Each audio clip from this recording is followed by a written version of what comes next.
चौधरी साहब, एक सियासतदान और कॉलम निगार होने के बड़े फायदे होते हैं। बंदा सवेरे उठे, अलमारी खोले, ए पैकेट कढ़िया, जेब विच पाया, कॉलम लिखिया, वही पैकेट जाके कैश कराया, प्लॉट ले लिया। क्या फायदे हैं जी?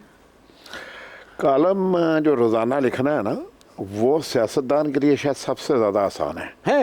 रोज़ाना इतनी कहानियां सुनने को मिलती हैं, ज़रूरत ही पेश नहीं आती कुछ सोचने के लिए। वाह वाह वाह वाह। सियासतदान अपनी तकरीर से लेके बायोग्राफी तक सब चीज़ें लिखवाते हैं। अगर जरदारी साहब अपने ऊपर कॉलम लिखवाएं, उसका उन्वान क्या होगा? मैं हूं ना।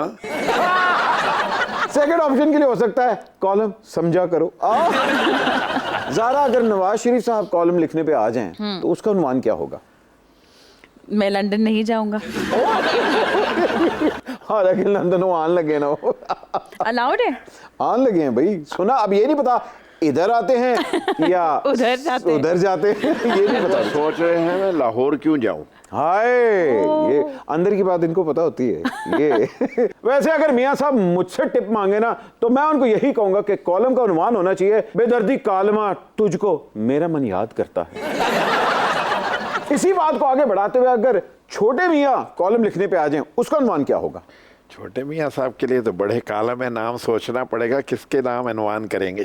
खुदा, छोटे मियाँ को टिप हम देते हैं, ये कॉलम शौक का देखा ना जाए।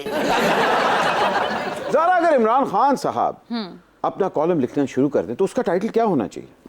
चिट्ठी आई है, चिट्ठी आई है। चिट्ठी आई है, दूर से वेव करके। यार पता नहीं चिट्ठी किधरों आई है, मगर आई है।